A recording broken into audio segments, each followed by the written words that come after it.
Welcome to Cherry Street Investor Education with Kavita Baratake, passive income coach and founder of Cherry Street Investments. Education that is designed for you to take control of your financial life. Join us to learn how you can create multiple passive income streams, diversify your portfolio, save on your taxes, and much more. Become a better investor and fast track your financial goals. Here's your host, Kavita Baratake. Good evening, everyone.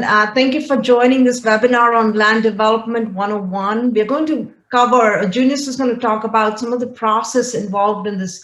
When you talk about land development, talk about the risks and rewards of land development, right? So we'll go through all of this process and hope, please keep your questions, ask them in the Q&A box so we can get to the end of the discussion and we'll do a Q&A session at the end. I'm excited to have Julius on today. He's a senior land development manager for Ashton Woods. If you're not familiar with Ashton Woods, they're a huge home builder, been around for 30 plus years. And like I mentioned earlier, talking to you guys, Julius is also the adjunct professor. He talks about real estate development, teaches people real estate development in the University of Houston. So I'm very excited to have Julius on because he has both the professional expertise in this area as well as ability to teach people like us about real estate development. So again, excited to have him on. I'm Kavita Baratake. For those of you who don't know me, I'm a passive income coach and founder of Cherry Street Investments. Just a few housekeeping items that I'll cover before I hand off the mic to Julius and he'll take us through his presentation today. I always put these webinars together for educational purposes, so please understand that this is not any kind of offering of any land development project or anything. We're just going to focus on the education bit here. If there's something that you're working on specifically with land development, always seek your own professionals for this matter, and this is just educational.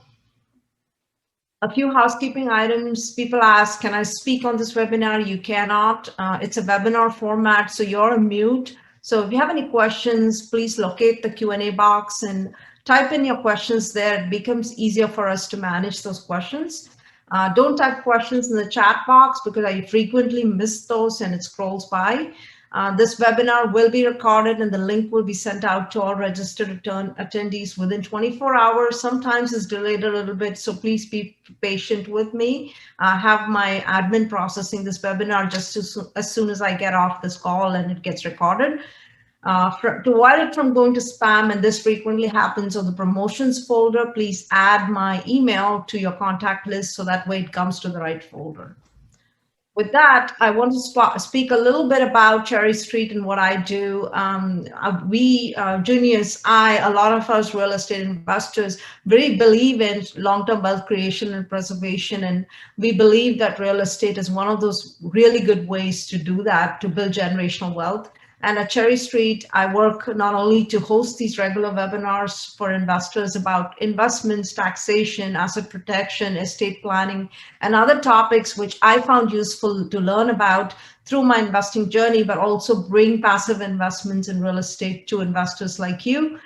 We invest in apartment complexes. We are now working on senior living facilities and also some land development and new construction projects that we have going on right now.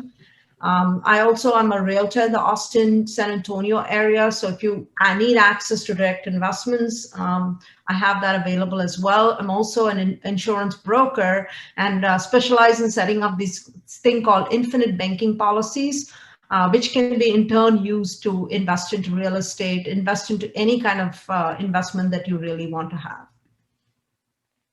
So like I mentioned earlier, all the recordings will go on this YouTube channel. It's Cherry Street Investor Education. If you want to look at it on YouTube, please hit the subscribe button. It really helps me grow my channel and also helps you being updated whenever I post something. I'm posting something on, a lot of people asking, when do I set up an LLC? Should I set up an LLC? Questions like that I frequently get, I make into little videos, short videos besides these webinars, and that goes on my channel. So keep those questions coming because it gives me ideas to do more videos and answer these questions for you. So that's the link, bit.ly/Cherry Street, or you can go to YouTube as well and look for it. Some upcoming webinars on this is I'm doing in the next few months is we're going to talk about how to tap into the growth opportunities in Texas. We have a very famous or big broker from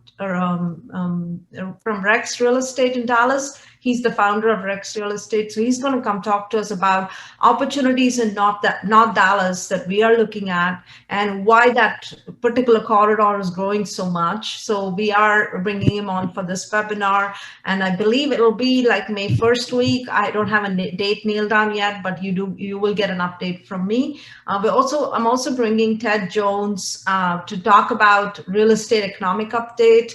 We are seeing a lot of change in the marketplace with interest rates. So we want to understand as investors how that's going to impact housing, how that's going to impact multifamily.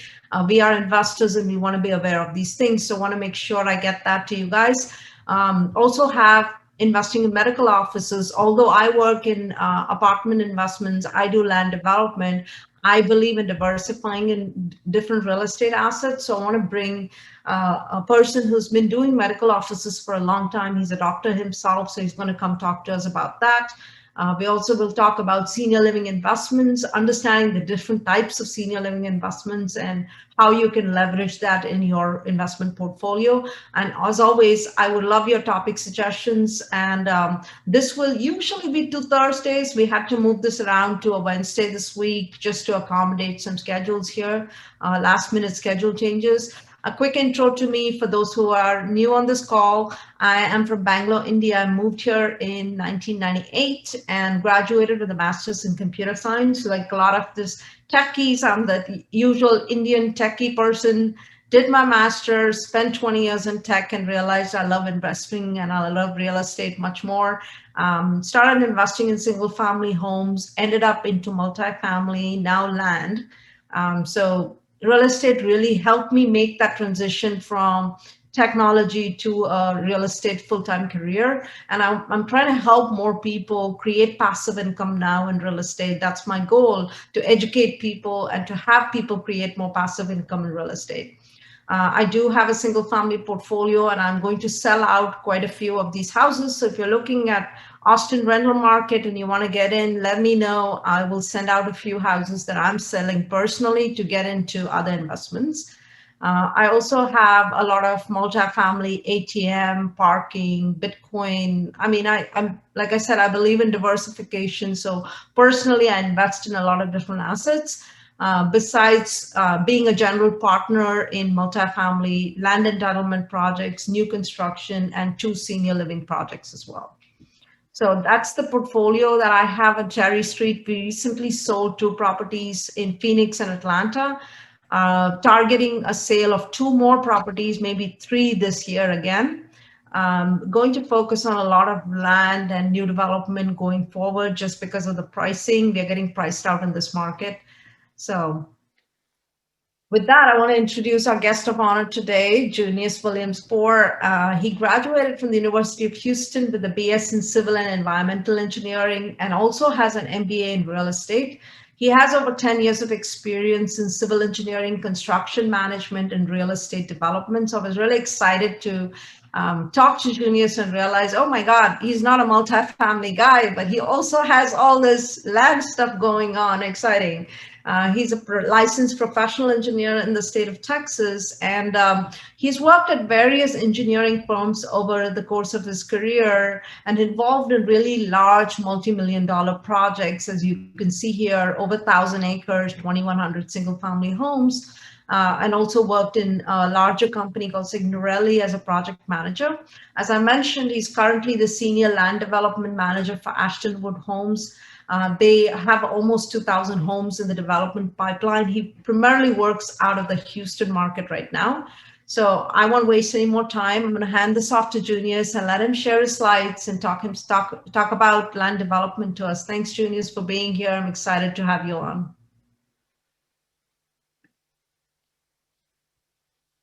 Are you there?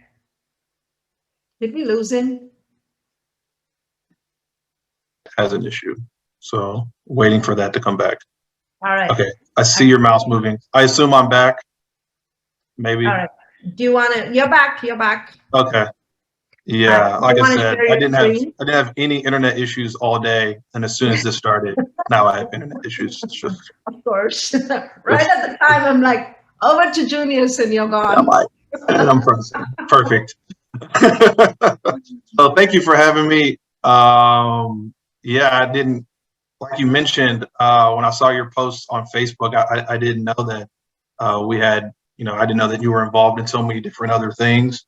Like you said, I met you at a multifamily event, and now maybe we can transition into other things. So yeah, she kind of stole a lot of my thunder already introducing me, but I'll do it again. So I'm Junious Williams. I'll go quicker. I'm a civil engineer, licensed professional engineer, MBA. Sorry, could you just say view and maybe do a full screen presentation if you could? Yeah, I'm wondering if I do that. Full screen mode, yeah. Oh, there we go. Okay.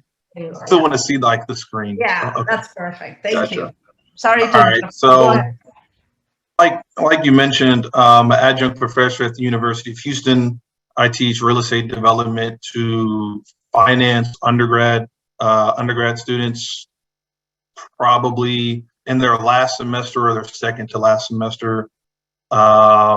We just had their second to last class last night, and they're preparing for a final the second week of May. Like you mentioned, I'm a senior land development manager at Ashton Woods. And I tell my students this the first night of class that I really just love, I love real estate development. I love meeting all the different people. I love like managing all the different, there are tons of different consultants. There's engineers, architects, land planners, lawyers, mortgage brokers. Like there's just a ton of contractors, different types of contractors, utility contractors. There's this MUD, municipal utility district world in Houston, and that's kind of its own thing as well. But I just love the game. I love managing all of that. I love being a part of the process. I love at the end of the day creating homes and creating home ownership and creating generational wealth for our home buyers. So what we're kind of going to walk through this evening is the 4 phases of land development. So there's due diligence, which is like what you're doing as you have the property under contract. You have the entitlement phase, which is probably what you do after you've bought the property. And then once you have your entitlements and you have your approved plans, then you start the horizontal construction. And then I won't touch too much on the vertical construction because depending on what asset class you're in, for me, the vertical construction is home building. So the home building department kind of comes in and they get going on what they're doing. This is a lot of stuff that we're going to discuss is true for multifamily, retail, industrial, office, medical office. But the vertical construction can kind of be different depending on your use. So I'll use Kingsland Heights as a case study this evening. Kingsland Heights was actually one of my first projects when I got to Ashton Woods. It's 100 acres in Brookshire, Texas, which is like little west of Katy. It was still zoned to Katy ISD, so like really good schools. This development was for Starlight Homes, which is like our first time home buyer product, where we tried to aim to be in like the 230s, 250s 4 years ago. And from the meeting I just had this morning, we're in like the 330s, and that's like first time home buyer product. So the price appreciation over really the last 2 years during COVID is just home pricings have just taken off. The project was 146 or 462 lots. They were 50 foot wide by 120 feet deep. We phased it into 4 sections, basically like 110 lots per section. We had a small park. And in Houston, pretty much every development of size is going to be in a municipal utility district, otherwise called a MUD district, because the MUDs in the greater Houston area, the MUDs will reimburse for public infrastructure. This is very important in Houston. Here's kind of like the end product, kind of a sample of our homes. Mind you, these were our prototypes from 4 or 5 years ago, so we've kind of changed up the look. We've added a lot more masonry and a lot more brick on these than what we started with 4 years ago.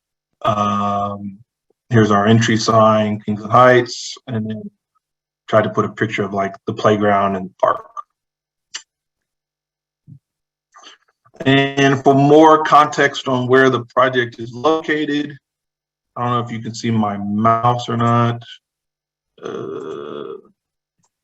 but we have the Grand Parkway here. This is coming down I-10, and we are literally, when we started this project, we were literally on the edge of civilization. I would stand at this intersection and look west, and this industrial development did not exist. This industrial development did not exist. This did exist, but there's tons of construction looking west when originally we were literally on the edge of civilization. Ooh, how do I erase all this stuff? Eraser. So that looks crazy. Okay, so like I mentioned, I'm an adjunct professor. I even copied some of the slides that I teach to my students. That's why you see Bauer University or University of Houston in the top right. And every single class I have with my students, we discuss the 6 or 7 developer risks. So for this, or at this phase, or what I'm going to discuss this evening, there's acquisition risk, entitlement risk, site risk, and that's kind of what I'm going to hone in on. For the whole project, there's obviously financial risk, construction rate risk, and once you get everything built, obviously there's sale risk. So to drill in a little bit deeper, what does acquisition risk mean? Acquisition risk is where you're in the due diligence phase and you're reviewing title, you're reviewing any easements, you're reviewing encroachments, you're reviewing any and everything that could potentially like prevent you from closing on and having control of the property. Entitlement risk, obtaining public approvals, investing of development rights. Like everyone knows, pretty much everyone knows, like the city of Houston at large does not have zoning, but the city of Houston is actually a very small area of the greater Houston MSA. And you have City of Houston ETJ, which is where you're right outside the City of Houston's boundaries, but you still fall under City of Houston jurisdiction. You have Waller County, you have Harris County, you have Fort Bend County, you have Montgomery County, you have Chambers County. I mean, you have all these different counties and they have all different rules. You have mud districts, you have different drainage districts that you all fall under. So entitlement risk is really vetting your project, talking to the municipalities that ultimately decide what you can and cannot do, and making sure that your project and what your business plan is can actually be built. Site risk, that's everything associated with the physical condition of the site, as well as off-site issues such as utility and road capacity. So site risk is anything from you have a pipeline easement running through your property. On Kingsland Heights, our sellers did not control the mineral rights. So we had to work with the mineral owners and negotiate something completely separate than what we negotiated with the seller. Site risk could be old deed restrictions. It could be the site not having water capacity or sewer capacity or not being able to drain,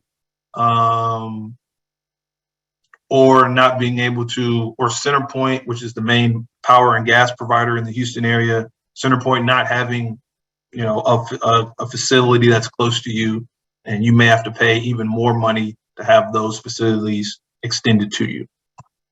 These are all things that you kind of want to work through in the due diligence phase. So this is another slide that I share with my students. Obviously, we're not really doing this evening, but we start with market analysis. We go through, kind of the land contract phase, but we're pretty much going to focus on site analysis, the land plan. We'll kind of touch on like developing the budget and the pro forma kind of, and these other steps are all the things that are necessary make the project go through. But I'll talk with that with my students, not with you guys this evening. So let me erase this. All right, so I'm sure you guys have heard like real estate is a team sport. Development is definitely a team sport. It's a team game, and you want to hire the best consultants, the best contractors, or you want to hire people that you can afford. Usually one of the two. But you want to, at the beginning of a project, you have a lot of different people that have a lot of different roles, and you want to be able to put people in the right position to star in their roles. In my opinion, as the developer, I'm kind of like the Magic Johnson of the dream team. I want to get the ball to Michael. I want to get the ball to Larry. I want to get the ball into, Patrick. I want to get the ball to Charles Barkley. I'm kind of the central focal point in making sure that I distribute the ball to the right team players to do what they're supposed to do. And then if they don't do what they're supposed to do, it's also my job to take the ball from them and get the ball to someone else, hopefully without like wasting any money. So some of the roles, obviously the developer is the visionary, the dreamer, the person with the idea, the person with the plan. They identify the site, come up with the land plan, come up with the whole idea, and oversees the entire process. Civil engineer, they help with the survey, they help with utility analysis, they'll do the traffic impact analysis. They'll review any existing easements and what they mean and what you can and cannot do. And they'll review floodplain and drainage. In the greater Houston area, we have these little things called like hurricanes, and drainage is the first thing we think about anytime we look at any site. Like, how do we drain this the most effective way possible? We also hire attorneys to review title commitment, look at restrictions, look at the contract. We'll have title officer reviewing and issuing the title commitment. And if there's any additional documents that come up on title, they're responsible for relaying that information to us. We're hiring a lot of third-party reports, environmental reports, geotechnical reports, wetland reports, drainage reports, a multitude of different things. And then we'll have a land planner that'll work with us to help develop the site plan. For Kingsland Heights, it was 100 acres. We wanted a lot yield of 4 to 5 lots per acre. And it was the land planner's job to lay out the streets and to be as efficient as possible. So we were able to maximize our yield. So, like I said, there's 4 phases. Phase 1, in the due diligence phase, you're pulling your title commitment and you're reviewing, all the title issues. Like, it's basically a history of the property until that point. You're ordering a survey to see if there's any. The survey and the title commitment kind of talk to each other, because the title commitment should show where different easements are. The title commitment will show if there's any mineral leases, and you'll have to go to resolve those.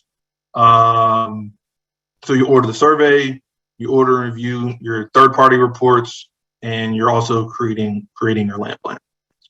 So, so at the very beginning, you've identified a site. You try to figure out who owns the property. Try to figure out if there's any restrictions, any easements, anything that's going to stop your project from going forward. Like, the absolute worst thing you can do in land development, and really in any development, is you purchase the property and you talk to municipalities and you realize that your plan, they will not allow you to do. Like, I cannot stress that enough. That is the ultimate cardinal sin in development. So you want to vet all of those things on the front end. You want to know the site dimensions. Does the site have access? Does it have access to roads? Is it next to a freeway? Are there roads next to you? Will you have to extend the road? Will the county make you build the road? Will the city pay for the road? Like, who pays for the road? Do you have to pay for it? Is that in your budget? Yes, no, all of those things you have to figure out. Does the site have utilities? Like I said in our picture before, we were literally on the edge of civilization. But luckily there was already a municipal utility district, and they had utilities that we could tie into. We had to extend an offsite water line around 2,200 feet. And then we also had to upgrade the sewer plant to expand their capacity to accommodate our development. So those are things you want to know before you buy the site. You think you have a great project, but you didn't account for all these other things. Is the site environmentally clean? You know, will the soil stand up for the development? Pretty straightforward. And then will my development idea ultimately work on the site? Like once you've done all your due diligence, you take all of that, you kind of work with your land plan to accommodate any issues you may have on the site. Your engineers providing you cost estimates, and you're looking at your cost estimates, you're looking at the market, and you have a thumb in the air, and you're saying, okay, if I start this project now, it's probably going to take me 18 to 24 months to put lots on the ground. What do I think? Is this project going to be successful? All right. So here are some of the third-party reports that you're pulling down. Drainage study, title commitment, property survey, environmental report. I've already talked about that, but I'll go in greater detail here. So the drainage study, incredibly important. The purpose of a drainage study is to evaluate surface water flow and try to project what the stormwater management requirements for your land use and address potential impacts to both the quantity and quality of the surface water.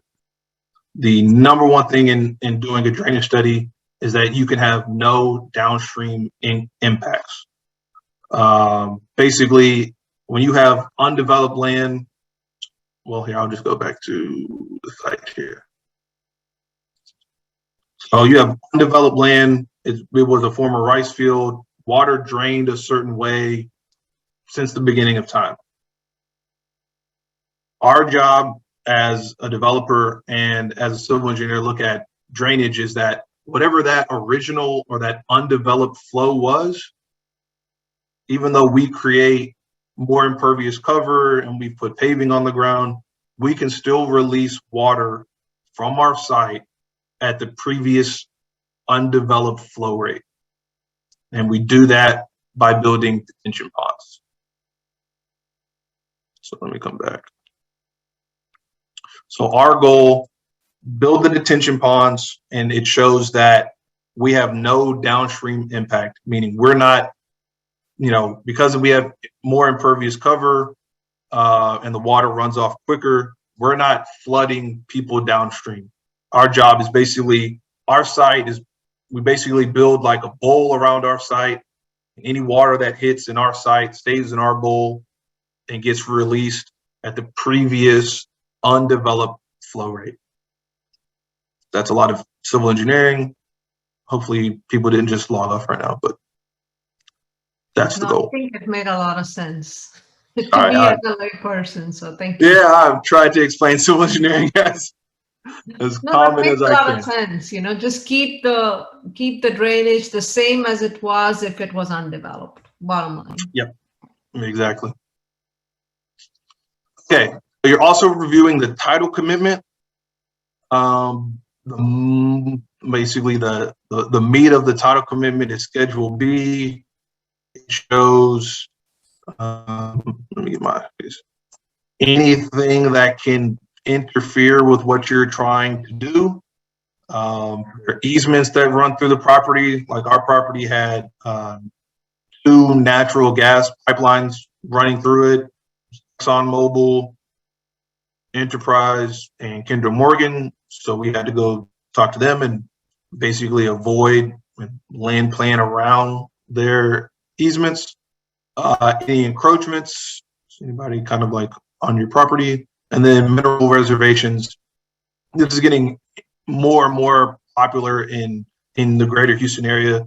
People just do not have the mineral rights anymore.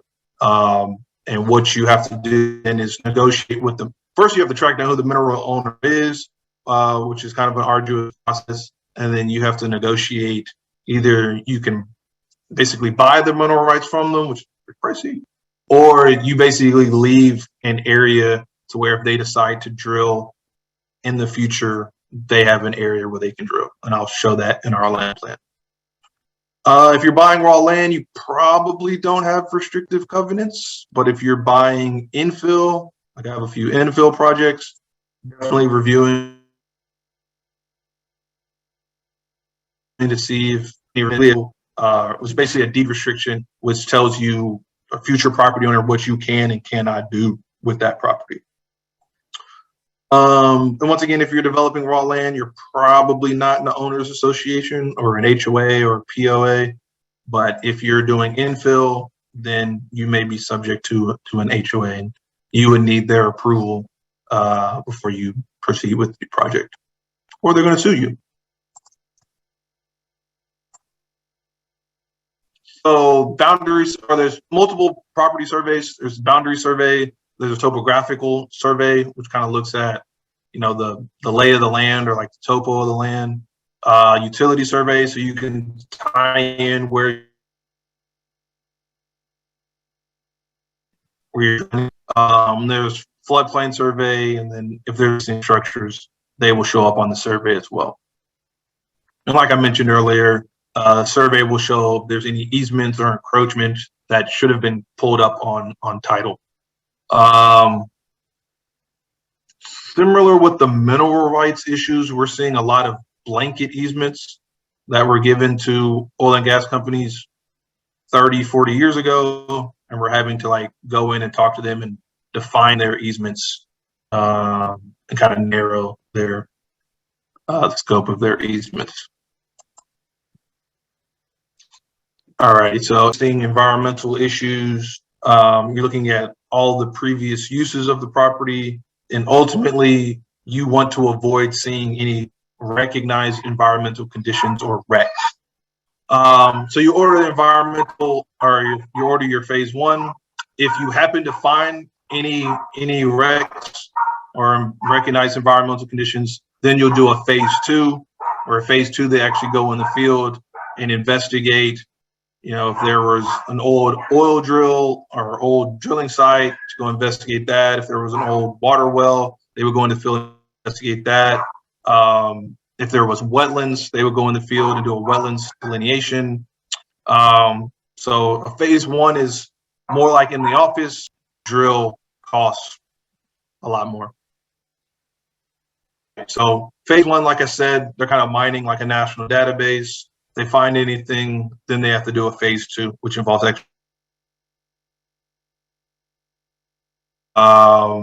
there's also like a national database for wetlands. So if it's possible that you have wetlands on your site, then you need to do a jurisdiction.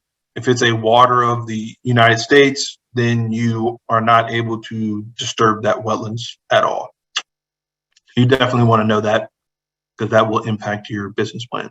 So additional, one of the third-party reports you order is the geotechnical report. And the geotech you pretty much use for 3 different reasons. Use it to determine how to build your detention pond. You give a subgrade stabilization recommendation to your paving contractor. So it's kind of like what you do underneath the pavement to get the ground ready for concrete. And then once the paving is done and the lots are to final grade, then you do another geotechnical report, and that report tells your home builder or your multifamily contractor or your office building contractor how to design the foundation for the final vertical construction. We worked really hard to get to the geotech report. So, all right. So once you're kind of aggregating all this different information as you're going through due diligence, and you're taking whatever restrictions there may be on the site, or whatever you find in due diligence. If you find wetlands, or you find mineral rights, and you have to work around that, you're taking that information and you're conveying that to your land planner.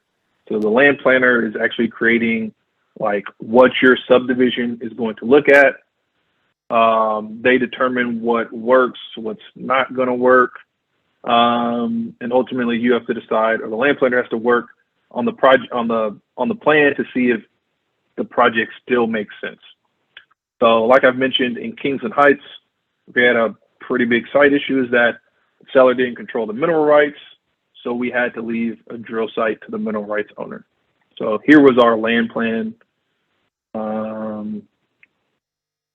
Not the sexiest thing, I will admit, but it works. So this was 100 acres, 462 lots, and our site pretty much had two kind of big issues. Because of the size of our site, we had to give a 5-acre drill site to the mineral owners in the event that they want to drill for oil or natural gas sometime in the future. We also had, like I mentioned, we had 3 natural gas pipeline easements. We have 2 that kind of ran north-south, and then Kinder Morgan kind of running at that like diagonal, right? So we learned of all this in our due diligence. We told that to our land planner, and we said, hey, we need you to work around it. And like, is that a deal killer? Yes, no, maybe not. Does our deal still make sense? And ultimately, we were able to live with, you know, some of these issues. We were able to move forward with the project. One other thing I'll maybe highlight is for our project, we have a drainage channel that's running right here. We have a major thoroughfare called Jordan Ranch right here. And then this was Kingsland Heights Boulevard, which was running right here. So when we had this property under contract, we went to Waller County and we said, hey, we're going to build this site. We're adjacent to Kingsland Boulevard. And anytime you plat adjacent to a major thoroughfare, you are required to build your piece of the road. So we had to build from here to here.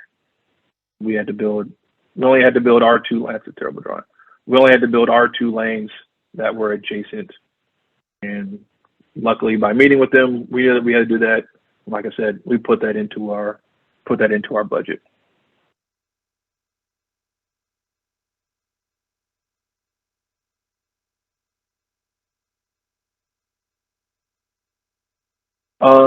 So some of your risk mitigation that you're trying to figure out during due diligence, at this point, you're still able to walk away from the deal. So you're reviewing all of your third-party reports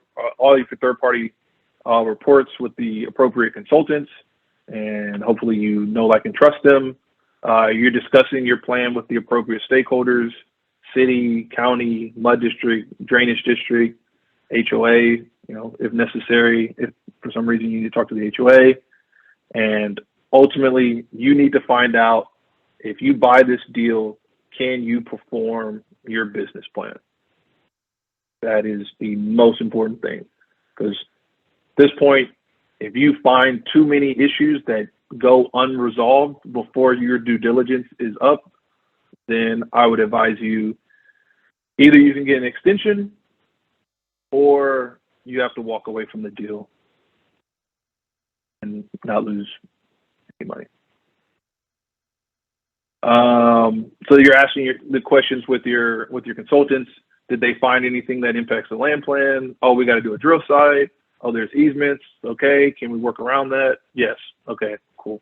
Does that impact the budget, the pro forma? Well, losing 5 acres, you know, that loses probably 25, 27 lots. Okay, we need to go back to our Excel pro forma and see, does this thing still pencil? Like I said, due diligence, it's a limited number of days in your contract. So you got to have consultants ready to go, ready to work on your project, because you really don't have a day. You really don't have a day to waste. And if you uncover things that you cannot solve, then you have no choice. You have to walk away. We've walked away from sites and somebody else figured it out. That's just how it goes sometimes. I've also walked away from sites that people bought and they still haven't been able to develop them. So that happens as well. All right, so due diligence checked out. Oh, you know, the budget looks good, your pro forma looks good. Looks like, You know, all your third parties came back clean. So now you move to the entitlement phase. In other municipalities is probably where you would go through rezoning.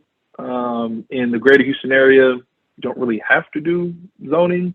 There are municipalities like Missouri City, City of Katy, City of Sugar Land, City of Pearland. There are different cities in Houston, League City, where you will have to go through rezoning. Have a few scars from rezoning in Missouri City. Actually had a project that went, well, I won't talk about that. Went the other way because I couldn't get it rezoned, and then the city ended up buying it. So go figure. So at this stage, your civil engineer, they should be raring to go. They sent you all their proposals. You're signing the proposals. And the number one thing that they're going to start with is the drainage study. Because you need to figure out how to drain your site. Once you figure out how to drain your site, you're able to design where your detention pond is going to be. And that's obviously leads into the storm design, leads into water design, sewer design, and layout of the streets. So it gets a little easier from there.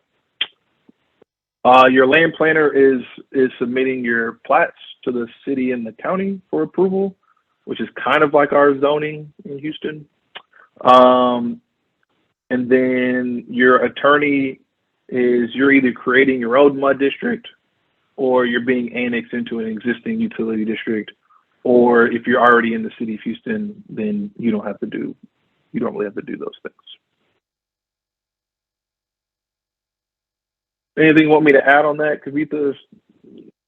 Not really. This is kind of like the stage where if you go to the site, you won't see anything going on, but the project's kind of a swan at that point. Like the swan's really kicking his legs below the water, but above the water, you may think like nothing's going on. Right. I like that. It's kicking its leg below water. Nothing over the surface yet. Yeah, he is working. I get questions, you know, we had our department meeting earlier, and they're like, what's going on with this? What's going on with that? I went out there, nothing's going on. I'm like, well, I don't have permit approval. I don't have this. I don't have this approval. I'm working, but it doesn't look like I'm working. Right. Wish that wasn't the case. So in Houston, you're probably seeing, I don't know what you're seeing in other markets, but right now everything is so congested and there's so much development in Houston. It's taking 4 to 6 months to get plan approval. And then once you get your plans approved, then you start bidding your projects out. So in what I do, a lot of my projects are publicly bid because I'm building public infrastructure. And in Houston, if you're in a mud district, the developer can be reimbursed for those costs if you go through the proper steps. So clearing is typically mud reimbursable, so that's a public bid. Detention is publicly bid. Underground utilities is typically publicly bid. If you have to build a water plant, if you have like a 800-acre community, then yeah, you're probably building your own water plant. You're building your own sewer plant, and you may need a lift station just depending on how the topography of the site is. And you're bidding all of those things publicly. So you're not able to really negotiate like a sweetheart deal or, you know, let someone like, hey, this is coming up. Can you give me a good bid? Like it's going to be publicly advertised. It's going to be in the Houston Chronicle, the Houston Business Journal, and every contractor in the Houston area has a chance, you know, to bid on it. Doesn't mean you always have to accept the low bidder, but makes things a little more difficult. Paving, landscaping, amenities, building your parks, those are typically privately bid, so you can kind of have a sweetheart deal there. I have a handful of contractors that I like to work with for those items. And then you're also, working with your dry utility provider. Most of the greater Houston area is CenterPoint. If you get further north, you start working with Entergy. If you go further south, then you deal with Texas, New Mexico. So once you get plan approval, that's kind of like where the fun start, like the fun actually begins. This is a project we just bought in Montgomery County. It's north of Kingwood. And we had the pre-construction meeting last Monday, and they're already out there clearing, knocking down trees. It looks like they're logging some of it, so they'll resell. If they're good trees, they can resell them. It actually keeps kind of our costs down. This is clearing. Maybe not that exciting to you, but I could watch this stuff. I could watch this stuff all day. And then eventually, the first thing you build is your detention pond. I think on this project, it was maybe 80,000 yards of dirt, and we took the dirt from the pond. Took the dirt from the pond, and then we flipped it over to our section right here. You can kind of see the outline. Here's a street. There's a street. There's a cul-de-sac. There's a cul-de-sac. There's another cul-de-sac. Cul-de-sac right there. So we're already laying out the lot grading.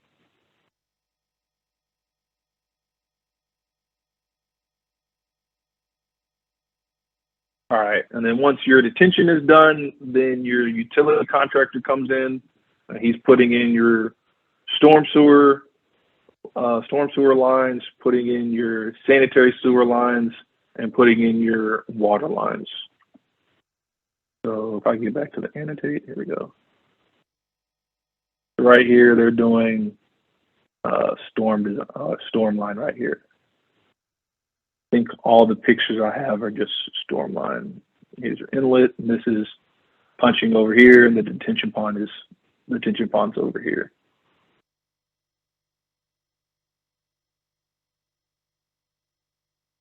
Did I find a paving picture? Let's see. Oh, yeah, I did. All right, cool. And then this is really, the site kind of looks like nothing until they start actually pouring the concrete. And then once they start pouring the concrete, then it's like, oh yeah, I see where the streets are. I feel a lot better because I don't have to get my boots dirty at that point, because I can park on the concrete, I can walk on the concrete, as opposed to like parking on the grass and hitting my car. Okay, so once the paving is done, your water lines are in, your sewer lines are in, the city will come out and typically inspect those. The county will inspect the paving and the storm drainage, including the detention pond. Typically the city and the county, they'll issue punch list items that they want addressed. And then once the contractor addresses those items, then you enter into the 1-year maintenance period with the city and the county. And basically you're responsible for any damage to the roads. Hey, can you sit with me and be quiet? Yeah. Nothing has gone planned as I wanted this evening. Okay, so you go into the 1-year maintenance period. At the end of 1 year, you go back to the city and the county. You say, hey, my maintenance period is up. They'll probably issue another round of punch list items. You address those, and the city and the county officially take over maintenance of those facilities. Once you address the punch list items originally, you're able to start pulling building permits, and you're able to start going vertical.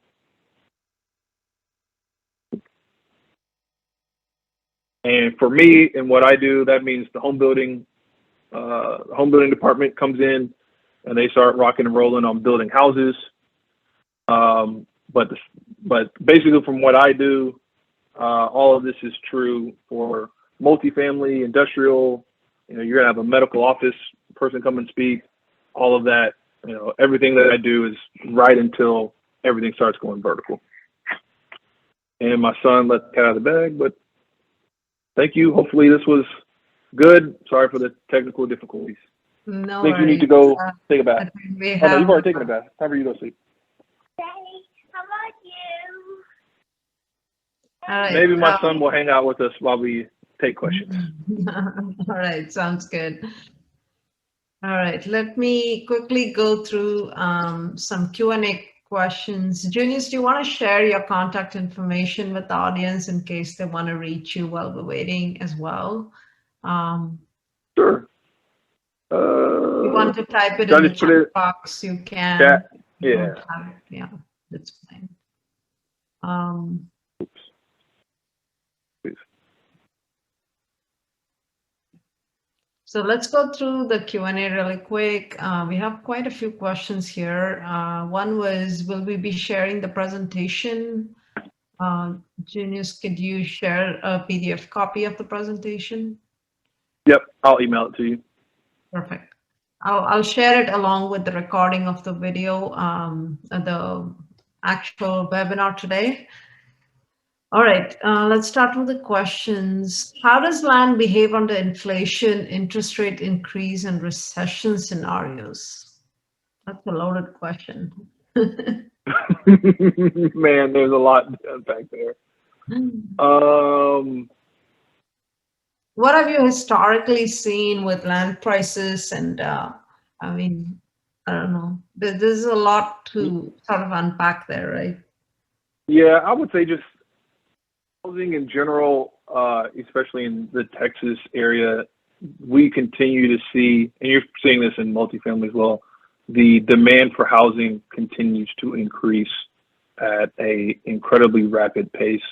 And a lot of that started basically the June of 2020 as like the Fed reacted to COVID recession fears. They dropped interest rates, and that really increased affordability and home building. We had last year, the year of COVID, and last year we had record sales for Ashton Woods as a Houston department. And our year end is the end of May, so we're already looking to see how we did this past fiscal year. And all of our numbers this year are going to surpass the previous 2 years. So with that, it's hard to keep up with lot supply to stay in front of the home building demand.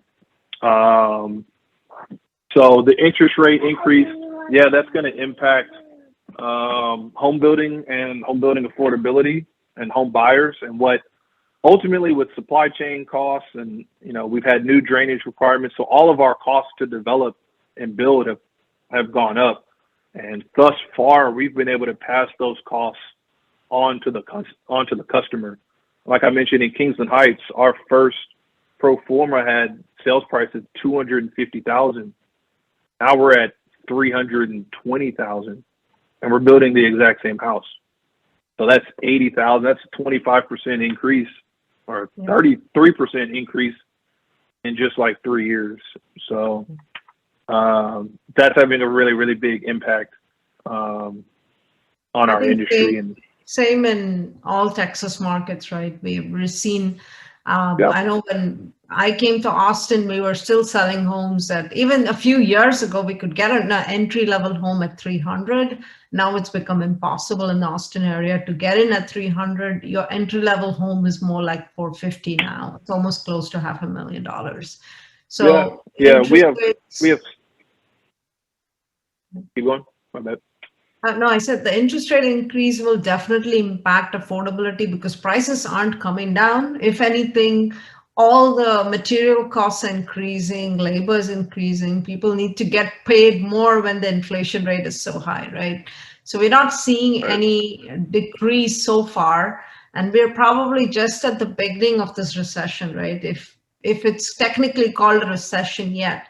But the way I look at it is, every recession comes to an end. It's been maybe a 16-month situation in most cases. And I was talking to a few builders, like a few GCs, and they said, basically the difference between the supply and demand has been almost 30–40%. So we haven't been able to keep up with the demand for so long. It's been like a differential of 30–40%.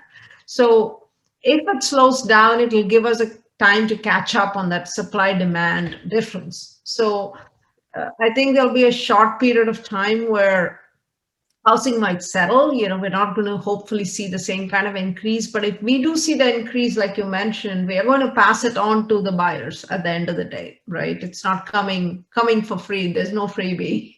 So nothing for free. Yep. Yeah. And in multifamily, you pass it on to your tenants, and you have to continue to increase rents.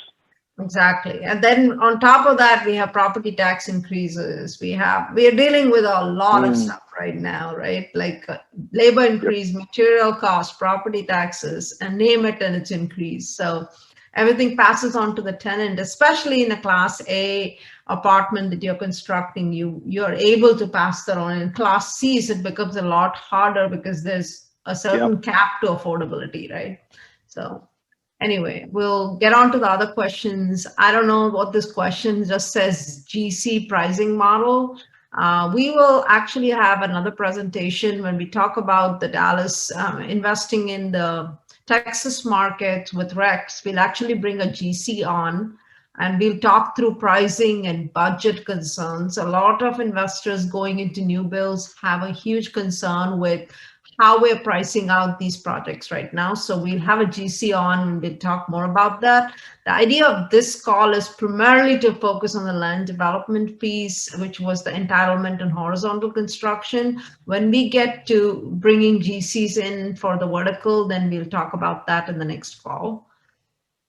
Can I purchase land and keep it as an investment without developing it? What are the risks involved? Any legal risks? You want to wouldn't say you have any legal risks. I would say you would still want to do all of your due diligence. The more that you know about your property or your potential development, the better. We're trying to buy a site right now. We're uncovering all these things that the seller they had no idea about, and they want top dollar and they want us to close as soon as possible.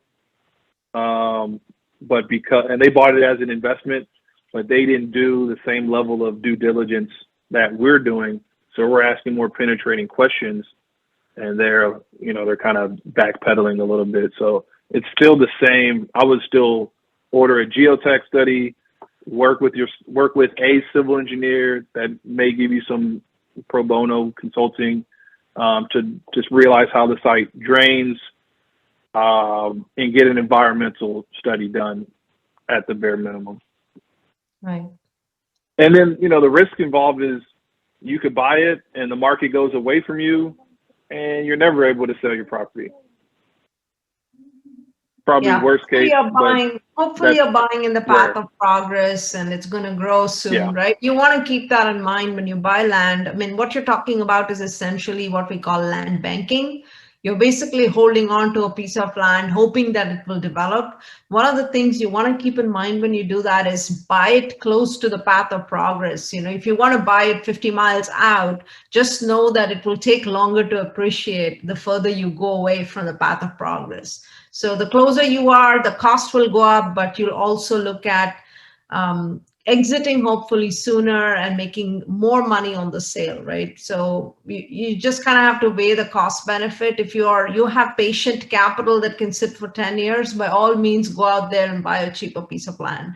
But definitely do your due diligence like Junius mentioned, because I have had people who bought a piece of land, didn't check the easements, then figured out, oh, wait, I can't use 5 acres of the 10 I bought. All these kinds of things happen in real life. So that's why it's important to do your due diligence before you actually close on the piece of land. All right. Yeah, go ahead. My last thing on this rezoning project that we had was these folks bought a piece of property and they thought they were going to be able to build a school on the property, but they never did their due diligence on the zoning. And had they done that, they would have realized they were never going to be able to build a school on that property because they misunderstood the current zoning, and to get it rezoned in Missouri City, almost impossible. It worked out for them. Didn't get what I wanted, but they got what they wanted, so whatever. And it's important to at least, even if you're planning for land banking, I think, set up a pre-development meeting with the city, county, figure out what their plans are for the land, right?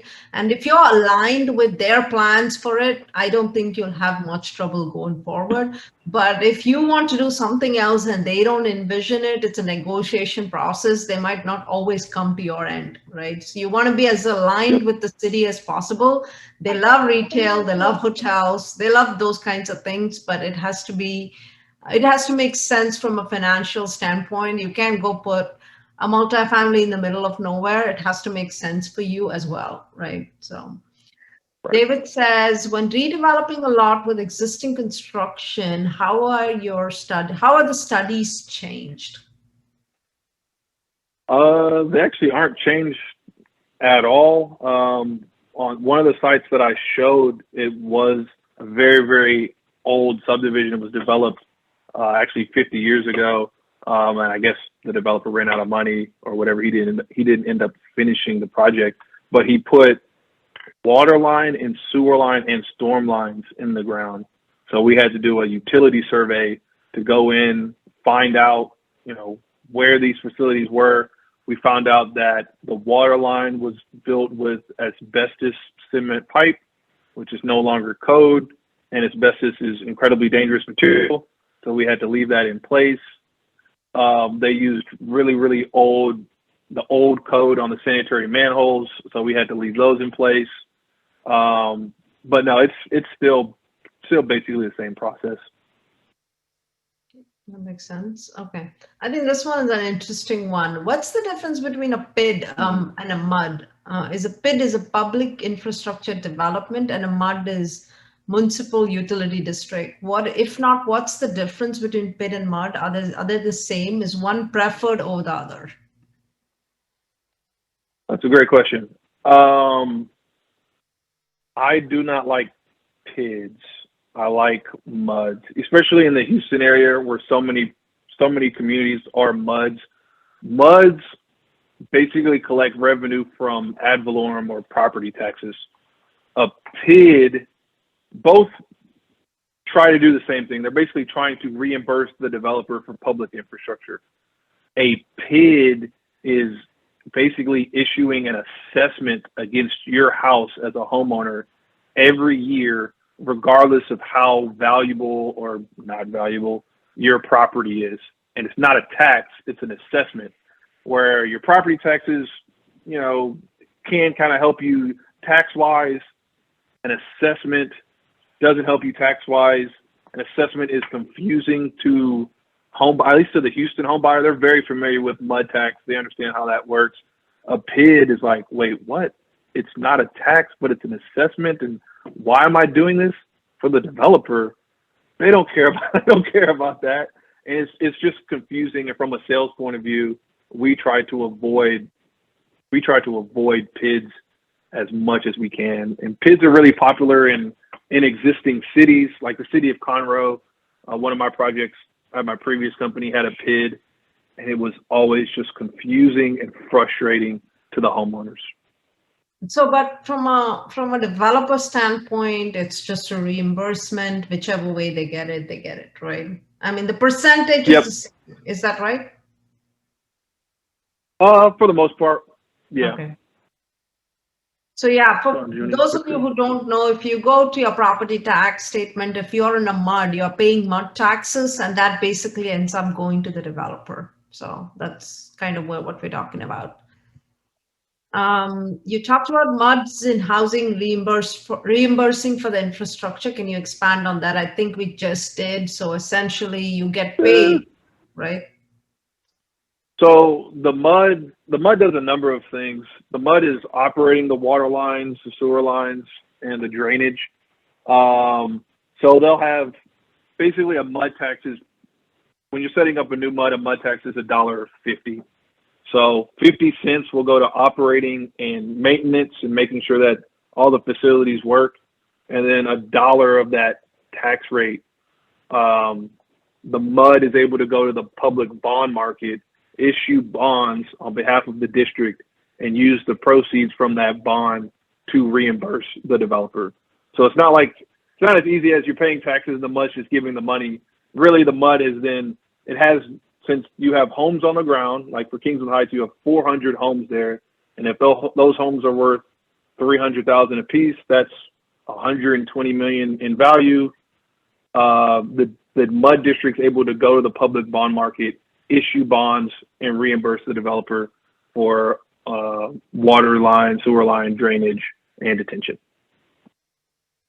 And that is paid out over a period of time, right? It's not like an immediate, it's paid out over 30 years or something like that, right?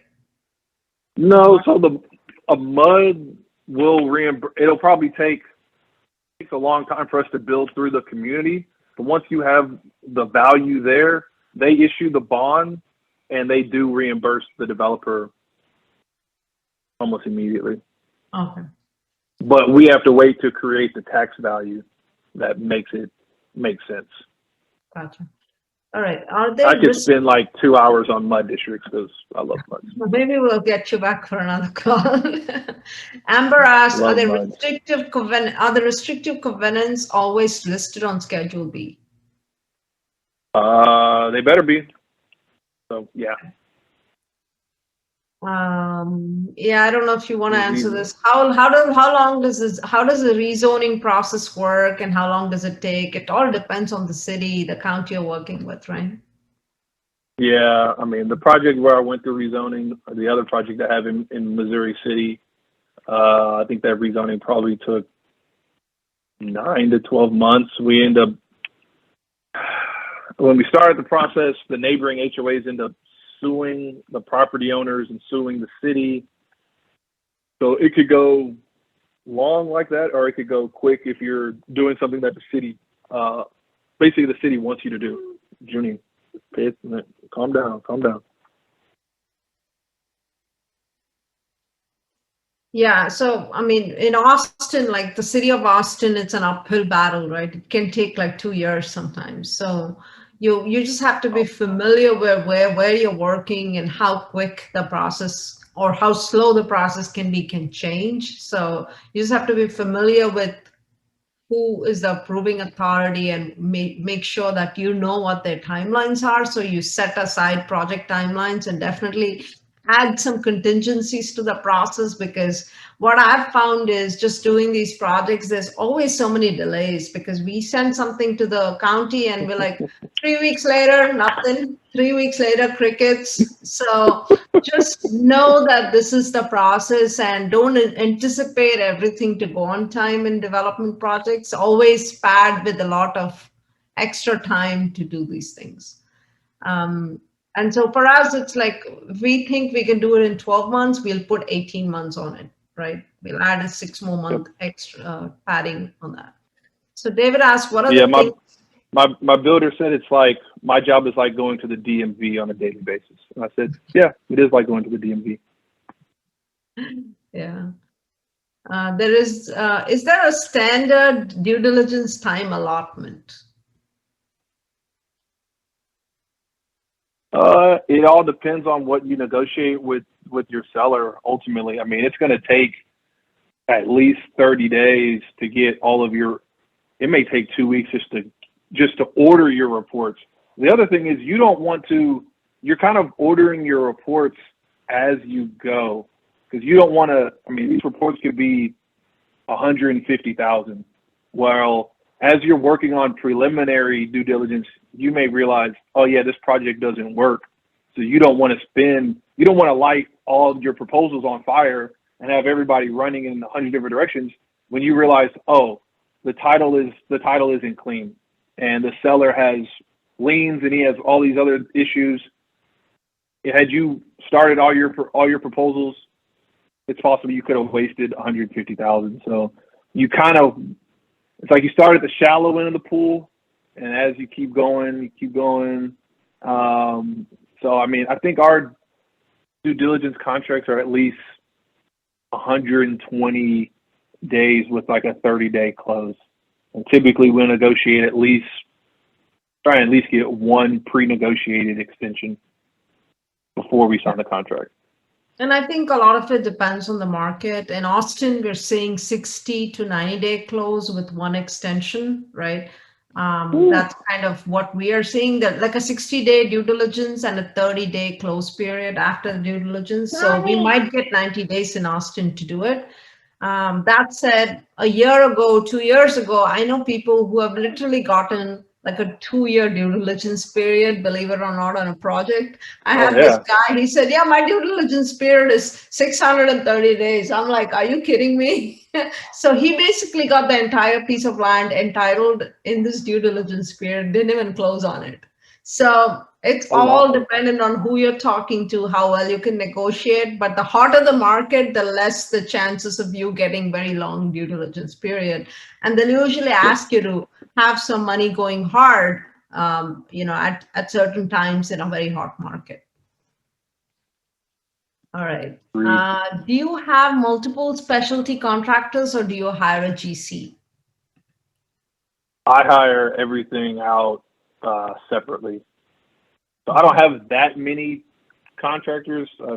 Detention Pond contractor, clearing contractor, utility, underground utility contractor, paving, and then a landscaper.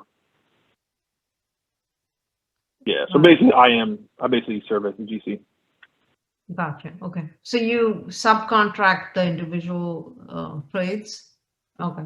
Yep. But what is the most expensive part of the land development process?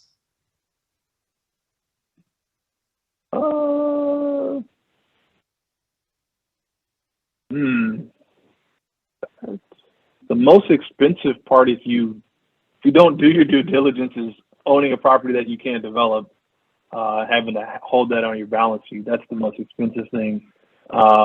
Say in a normal deal, the most expensive part, like utilities and paving, cost about the same. I would say if you have to build a water plant or a sewer plant, those could be $4 to $5 million and could take 18 to 24 months to construct. So you need to run that concurrently with your project, because you can't put lots on the ground and build houses if you don't have a water plant, period. You can kind of get away with a sewer plant maybe, because you can kind of make something happen there. But having to build facilities, really, really expensive. If a site has really, really, really bad topo, like I can only imagine in Austin, the topography that developers have to deal with. We don't really have to deal with that a lot in Houston. As development's getting more into Montgomery County, we're starting to deal with more topo. And there's a site that I've worked on where yeah, the topography and having the amount of dirt that we were going to have to move to make the site work was an enormous amount of dirt. Right. That's a good perspective. Thank you. Raj asks, your development is restricted to Houston, Texas only, or do you have syndication partners in other states for land development? I am strictly in Houston. That is where I can be the most valuable. Yeah. As of right now. Working in Austin and Dallas mostly, not other states right now. I think the challenging part of going into new territories is you want to have people who are really well connected to the cities and counties. You just don't want to go to some random place and start trying to do development, right? Unless you have good resources there. So we like to stick to where we know people and where we know we can get shit done. How do you deal with the material escalation prices during construction? You just pray for it to stop. On one of my projects, I am 50% over budget. But my lot price is still within, we bought this site 2 years ago, and where we thought lots were going to cost and where they're going to end up costing, compared that to what our new sales price is going to be, it ends up working out. I think what we're all afraid of is we still have cost increase, but then demand slows down, and then we get caught in a supply-demand issue where we've paid too much for stuff and we can't sell. That's going to happen at some point, but I don't know when. So as of right now, demand is still robust. Okay, awesome. All right, demand being still robust brings up a good question here. The person who posted this, anonymous, says home prices may see reduction in the next 1 to 2 years in view of inflation and interest rate increases. Do you expect to see the same trend with raw land? Ooh, I'll take the home price issue first. I don't know that we're going to see a decrease in home prices right now. Just in Texas, the demand is just overwhelming, and because it takes so long to put lots on the ground, there's always a little bit of a cap on supply, and because demand is still so strong, the result is that prices continue to go up. Will that go to land? I would assume at some point, if home prices start to go the other direction and our construction prices start to go the other direction, maybe you would see a reduction in land, but landowners are very, very stubborn. So No. I don't think you'll see a reduction in land. Anything, I think you'll see higher density. So the 50-foot lot used to be like the standard in Houston, and now you're seeing, I have a project where there's 40-foot lots, all 40-foot lots. I have another project that's 45s. It's like half of the project's 45s, and then I have some 50-foot lots and some 60-foot lots. But you're seeing, because the land price stays the same, as a developer, we have to become more dense to get the same, basically to end up with the same lot price. So I think you'll see that more often than the land price going down. Because the land, property owner can just say, okay, cool, I'm not going to sell then. I want my number. And they'll wait. Yeah, I think same in Austin. We're seeing smaller and smaller lots. We're seeing 33-foot lots as well. So we're starting to compress it more. Like you literally can turn over and touch a neighbor, Yeah, just smaller and smaller. All right. Ash asked, for a small project like building 3 or 4 homes on acre lots for selling to a profit to customers, what's your advice on choosing builders? Is going through established builders like David Weekley or custom builders the way to go? Or is there another cost-effective way? It sounds like only 3 to 4 home project.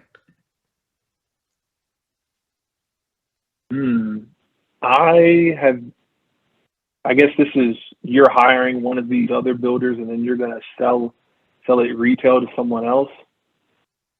Oof. I'm not going to be able to give you. Yeah, I don't think David Weekley will do that. Interested in 4 lots, I'm sorry, but they work at scale. Yeah, it's a little small. So if you're looking at 3-4 lots, I doubt you'll be able to talk to David Weekley or a big builder like Toll, let's say. Because these guys are looking at volume. They're not going to go into a subdivision where they're picking up 4 lots, right? They're picking up 400 lots when they work on something. So I think custom builder, like a small local custom builder, will honestly be your only choice there. And you will need septic, I'm assuming, for those 1-acre lots. Yes, there will be a recording provided later, someone asks. What's the name of the class that Junius teaches and how can we enroll? This is an interesting one. So the class is actually how to develop a real estate project. I don't know what age you are, but it's taught to undergrad finance students at the University of Houston. So if you want to re-enroll in undergrad, be my guest. I don't know. It's not open for public, I don't think. I don't think you can audit the class either. Yeah. Oh, he says he'll take it. Oh, yeah, okay. I think maybe you can audit the class. You'd have to maybe send me an email and I can connect you with the director of the real estate program and we can try and put you in the mix. All right, last question, and I think we're going to wrap up. We want to be respectful of people's times here. We've gone way over an hour and a half. So thank you for staying here. I appreciate it. where do you get, okay, now I'm going to answer the last question and the rest we can address over emails. Shanti asks, how do you vet your contractors? What criteria do you look for? And how are you finding land to develop?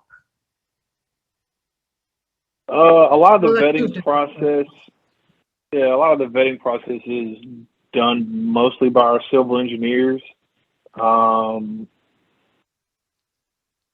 Yeah, and just from being in the industry long enough, you kind of know, and your engineer, your land planner should know like who are the good contractors. The other thing you can ask for is if you have a new contractor. I have a new contractor in one of my communities, and I ask for a list of references, and then I'll call every single reference, especially if I know one of their references, and that'll make me feel a lot more confident. We had because a lot of what I do is publicly bid.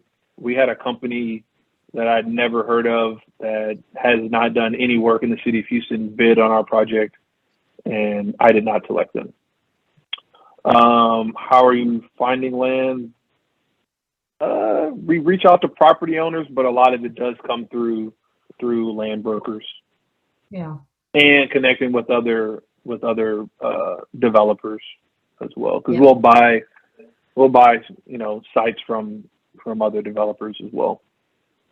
Yeah, we get a lot of off-market sourced directly from the sellers. So just depends on who your acquisitions person is. If you're directly just relying on a broker to bring you deals, or I think what we're finding out is the more deals we buy, the more people come to us with land deals because they know that we're working on these bigger deals. So the first one I think is always hard to find. And then people start like approaching you and saying, hey, I have this piece of land. Yep. Sellers start approaching you. Yep. Because they don't have the capital to develop these projects. They've just bought it and they're sitting on it. And they're like, hey, by the way, I have a piece of land. Can you help me figure out what I can do with this? So you don't even need to go to the brokers. Once you build up a good pipeline, people will come to you with their land projects and ask you to help them. So I think we're going to wrap up here. Please, if you have any questions that were outstanding, I apologize that we cannot get to it anymore. I want to be respectful of everybody's time, especially Julius's, because he has kids and he needs to get back to his family. So again, appreciate you, Julius, for being here tonight. And this was very insightful. Thank you. I learned a lot, and hopefully you guys learned a lot too. Again, thank you for joining, and we'll be doing this again in 2 more weeks. We will talk about some of the things we missed today. We'll talk a little bit about the GC side of things. We'll actually bring on a GC on our next presentation, and we'll bring a broker who'll talk about a specific area that I'm focusing on from a development perspective, especially when it comes to Texas. You want to find these hot spots to invest into. So we'll talk about that on the next presentation. Keep on the lookout in your emails and I'll send a notification. Thank you everyone for joining, and thank you so much, Junius. I appreciate you being here, and you brought a lot of value to people on the call. Thank you. Hi, I'm Kavita Bartake. I hope you found this video useful, and if you did, please don't forget to subscribe to my channel so you can get notified of any future videos I upload. I plan to cover a lot of investor education on this channel, and I hope you'll stay with me for it. If you have any feedback on future content you'd like to see me cover, please drop me a note or a comment on my video. Thank you for watching, and thank you for supporting me.